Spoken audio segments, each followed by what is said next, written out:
الحمد للہ رب العالمین والعاقبۃ للمتقین والصلاة والسلام علی رسولہ محمد وعلی آلہ واصحابہ اجمعین۔ معزز ناظرین و سامعین، السلام علیکم ورحمۃ اللہ وبرکاتہ۔ کئی دنوں کے ناگ کے بعد آپ کی خدمت میں حاضر ہوا ہوں درس سیرت کے ساتھ۔ کچھ شادیاں آ گئیں، کچھ وفات آ گئی، موسم کی تبدیلی سے طبیعت بھی ناساز ہوئی، اس بنا پہ کچھ ناگے آ گئے ہیں۔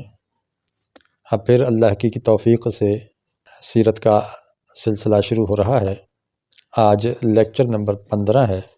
ہم نبوت کے 3 سال کا مطالعہ کر چکے ہیں کہ ان 3 سالوں کے اندر خفیہ طریقے سے رسول اکرم صلی اللہ علیہ وسلم نے اللہ کی توحید کی طرف لوگوں کو بلایا اور انفرادی ملاقاتوں میں انسانوں کو سیدھے راستے کی دعوت دی۔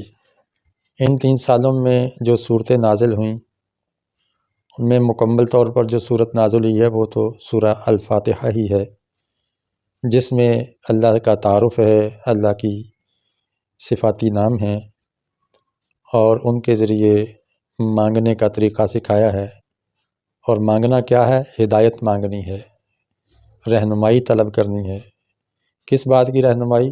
سیدھے راستے کی، کہ زندگی گزارنے کا بہترین سسٹم نظام کون سا ہے، وہ مانگنا ہے۔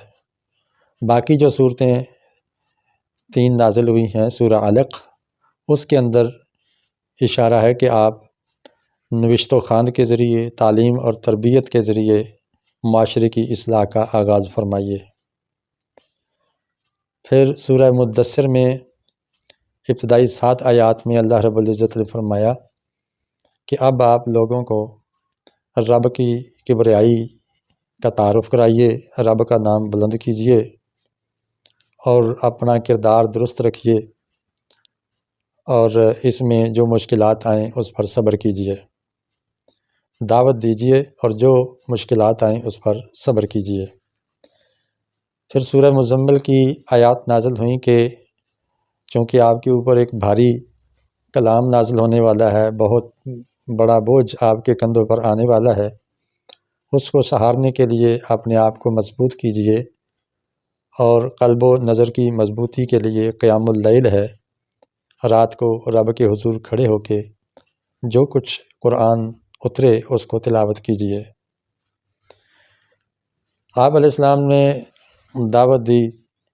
ہم نے پچھلے 3 لیکچرز میں یہ سیکھا کہ آپ کی دعوت پر کن لوگوں نے لبیک کہا۔ 4 حضرات وہ تھے، حضرت خدیجہ الکبریٰ رضی اللہ تعالی عنہ، حضرت علی ابن ابی طالب رضی اللہ تعالی عنہ، زید بن حارثہ رضی اللہ تعالیٰ عنہ اور ابو بکر صدیق رضی اللہ تعالیٰ عنہ۔ پھر حضرت ابو بکر صدیق رضی اللہ تعالیٰ عنہ کے حلقہ احباب میں سے 7 شخصیات مزید دائرہ اسلام میں آئیں، اور پھر ان کے واسطے سے مزید 8 شخصیات نے اسلام قبول کیا، اور کرتے کرتے 133 افراد دائرہ اسلام میں مکمل ہوئے۔ پھر اللہ رب العزت نے سورہ شعراء نازل فرمائی، اور اب یہ دوسرا مرحلہ شروع ہو گیا ہے جس میں فرمایا گیا کہ اب آپ اپنے قریبی رشتہ داروں کو دعوت دیجیے۔ وَأَنذِرْ عَشِيرَتَكَ الْأَقْرَبِينَ، اپنے قریبی رشتہ داروں کو اس رہنمائی کی جانب بلائیے۔ چنانچہ آپ علیہ الصلوۃ والسلام نے اپنے چچاؤں کو اور چچیرے بھائیوں کو دعوت دی۔ اس میں آپ کے 2 خاندان، ایک بنو ہاشم اور دوسرے بنو مطلب، ظاہر یہ دونوں بھائی تھے، ہاشم اور مطلب، جن کے آگے یہ معزز خاندان ہے۔ تو ان کو بلا کے کوئی 45 افراد آپ علیہ السلام کی دعوت طعام میں شریک ہوئے، کھانا پینا ہوا۔ آپ علیہ السلام بات کرنے لگے اٹھ کر، تو آپ کے چچا ابو لہب نے بات کو لپک لیا اور اس نے وہاں کھڑے ہو کے پورا پروگرام خراب کر کے رکھ دیا۔ اس میں انہوں نے کیا کہا؟ میں الرحیق المختوم سے چند سطریں پڑھ کے سناتا ہوں۔ ابو لہب کی تقریر کن الفاظ پہ مشتمل تھی، جس کا مفہوم یہ ہے، اس نے کہا کہ دیکھو یہ تمہارے چچا اور چچیرے بھائی ہیں، بات کرو لیکن نادانی چھوڑ دو۔ نبی علیہ السلام کو مخاطب کر کے کہہ رہا ہے ابو لہب، اور یہ سمجھ لو کہ تمہارا خاندان سارے عرب سے لڑائی مول نہیں لے سکتا، میں سب سے زیادہ حقدار ہوں کہ آپ کو پکڑوں اور اس کام سے روکوں جس سے تمہارے باپ دادا کے خاندان کو خطرہ ہے۔ تمہارے لیے تمہارے باپ کا خانوادہ کافی ہے، اور اگر تم اپنی بات پر قائم رہے تو یہ بہت آسان ہوگا۔ یعنی یہ کلمہ توحید پر رب کی طرف جو بلانے والی آپ نے تبلیغ شروع کی ہوئی ہے، اس پر اگر قائم رہے تو یہ بہت آسان ہوگا کہ قریش کے سارے قبائل تم پر ٹوٹ پڑیں اور بقیہ عرب بھی ان کی مدد کے لیے پہنچ جائے۔ پھر میں نہیں جانتا کہ کوئی شخص اپنے باپ کے خانوادے کے لیے اتنا شر اور فساد لانے والا آپ سے بڑھ کر بھی کوئی ہوگا۔ گویا وہ نبی علیہ السلام کو شر و فساد کا منبع اور دہشت گرد قرار دے رہے تھے، نعوذ باللہ، اور کہہ رہے تھے کہ آپ خاندان کے لیے تباہی لا رہے ہیں۔ اس پر نبی علیہ السلام خاموش رہے اور آگے بات نہیں کی، اور مجلس برخاست ہو گئی۔ تو یہ پہلا موقع تھا۔ اس کے بعد پھر آپ علیہ السلام نے انہیں دوبارہ جمع کیا اور حضرت علی رضی اللہ تعالیٰ عنہ سے کہا کہ آپ کھانے کا بندوبست کیجئے۔ نبی صلی اللہ علیہ وسلم کھڑے ہوئے اور خطبہ شروع کیا، جو ہم ہر جمعے میں علماء سے سنتے ہیں، نحمدہ ونستعینہ ونستغفرہ ونؤمن بہ ونتوکل علیہ ونعوذ باللہ من شرور انفسنا ومن سیئات اعمالنا من یہدہ اللہ فلا مضل لہ ومن یضللہ فلا ہادی لہ ونشہد ان لا الہ الا اللہ وحدہ لا شریک لہ ونشہد ان محمدا عبدہ ورسولہ، کہ ہم اللہ کی حمد و ثنا کرتے ہیں، اسی سے مدد مانگتے ہیں، اسی پر توکل اور بھروسہ رکھتے ہیں، اور ہم ہر طرح کی شرارتوں سے رب کی پناہ مانگتے ہیں جو ہمارے نفس شرارت کریں۔ گویا یہ ابو لہب کی بڑھ کا جواب بھی تھا ایک لحاظ سے۔ تو رسول اکرم صلی اللہ علیہ وسلم نے اللہ کی حمد و ثنا کے بعد فرمایا کہ رہنما اپنے گھر کے لوگوں کے ساتھ جھوٹ نہیں بول سکتا۔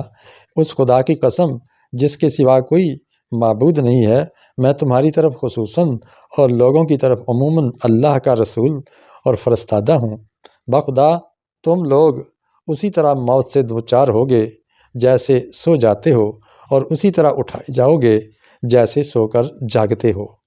پھر جو کچھ تم کرتے ہو اس کا تم سے حساب لیا جائے گا۔ اس کے بعد یا تو ہمیشہ کے لیے جنت ہے اور یا ہمیشہ کے لیے جہنم۔ اس پر ابو طالب نے، جو آپ کے چچا تھے، اس نے کہا کہ ہمیں تمہاری معاونت کس قدر پسند ہے یہ مت پوچھئے، تمہاری نصیحت کس قدر قابل قبول ہے، اور ہم تمہاری بات کس قدر سچی جانتے اور مانتے ہیں، اور یہ تمہارے والد کا خانوادہ جمع ہے اور میں پھر بھی ان کا ایک فرد ہوں، اور میں بھی ان کا ایک فرد ہوں۔ فرق اتنا ہے کہ میں تمہاری پسند کی تکمیل کے لیے ان سب سے پیش ہوں، لہٰذا تمہیں جس بات کا حکم ہے اسے انجام دو۔ بخدا میں تمہاری مسلسل حفاظت اور معاونت کرتا رہوں گا، البتہ میری طبیعت عبد المطلب کا دین چھوڑنے پر راضی نہیں ہے۔ تو گویا اس مسلمان تو نہ ہوئے، لیکن اسلام کی مکمل خدمت اور اپنے بھتیجے کا مکمل ساتھ دینے کے لیے بالکل ابو طالب نے وہاں اعلان کر دیا۔ اور اس پر ابو لہب نے کہا اسی مجلس میں کہ خدا کی قسم یہ برائی ہے۔ دوسرا چچا کیا بول رہا ہے؟ خدا کی قسم یہ برائی ہے، اس کے ہاتھ دوسروں سے پہلے تم لوگ خود ہی پکڑ لو۔ اس پر ابو طالب نے کہا خدا کی قسم جب تک جان میں جان ہے ہم ان کی حفاظت کرتے رہیں گے۔ تو یہ پہلی دو مجلسیں ہیں جس کی روداد میں نے آپ کے سامنے سنائی ہے۔ اس کے پھر اس کے بعد کیا اثرات ہوئے اور آپ علیہ السلام نے کس طرح کھل کر دعوت دینا شروع کی، انشاءاللہ اگلے لیکچر میں بتایا جائے گا۔ وآخر دعوانا ان الحمد للہ رب العالمین۔ السلام علیکم ورحمۃ اللہ وبرکاتہ۔